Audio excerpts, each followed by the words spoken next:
Well, welcome back into the mid-Norfolk garden. Spring's starting to emerge here gradually, but we're just in for some really cold weather.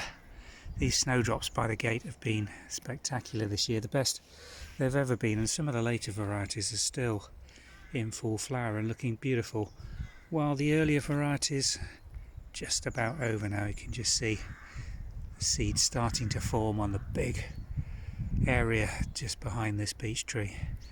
But they've been fantastic. But as the snowdrops fade, other spring bulbs are just coming into their best. Let's go and show you some of those in the garden here. A couple of weeks ago we showed you this hellebore. It's one of the first to flower here in Norfolk.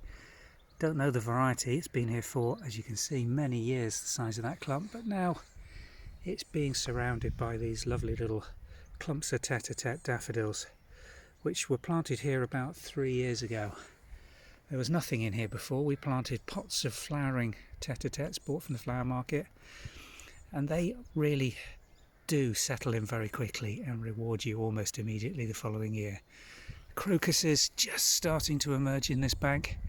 It's a tricky place to have planted crocus. This wasn't my idea. We inherited these with the house some 12 years ago. It's a north-facing area of lawn that gets very little in the way of sunlight, and crocuses really to blossom beautifully do need that direct sunlight, but they are keeping their own, multiplying up, and I think if we do get a decent bit of warm weather later on this spring, if they're not trashed by the snow that's forecast for next week, then they may do very well this year. Some lovely purple and mauves in there. Just look at those in close up, and plenty of flower buds still to emerge. Lots of them in here, some later than others. We'll see how they do. This long bank that runs in front of the hedge that is our divide onto the lane has been a real success over the last few years.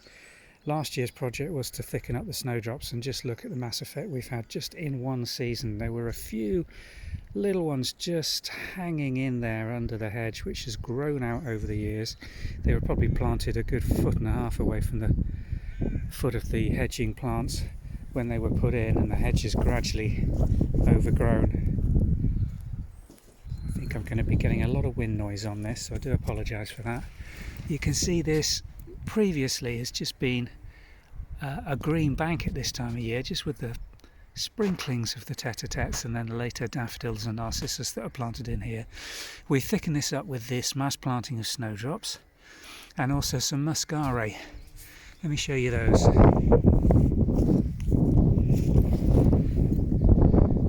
we are. They're doing very well. They do naturalise nicely, and they come back year after year without any problem. Starting to look really nice now. Snowdrops have been a big success. Next couple of weeks, the tete-a-tetes and the February golds are going to really come into their own.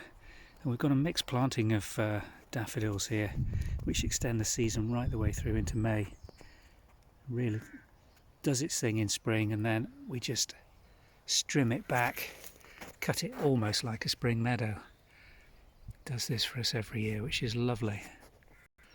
This is the earliest of the flowering quinces on the old farmhouse. You can still see the old fruits from last year, wedged, some of them, against the structure of the house.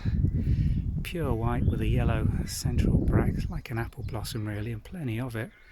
It's not as spectacular as it would be if it was on a darker background or against a red brick wall. Here on the burnt umber lime wash, you have to get close up to really appreciate it, but it's a nice enough flowering quince. This wide border under the azaleas really doesn't do very much apart from in springtime.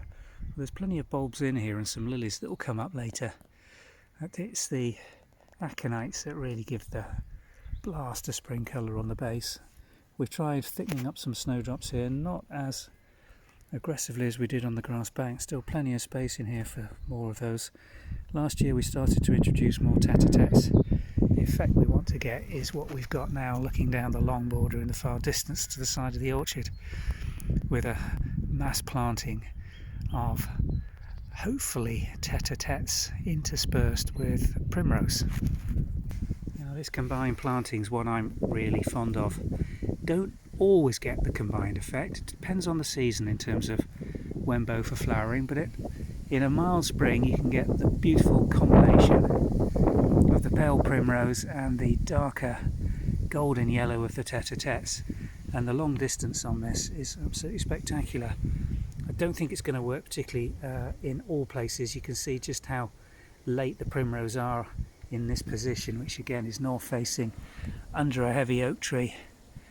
They don't get the sun to bring them on early, unfortunately. Some years it works, others it doesn't. This little hazel in front of me's holding its own here. Doesn't like the drought conditions under here particularly much, but hopefully a bit of warm weather will get away with the snow that's coming next week, and this will look much brighter in about a fortnight's time.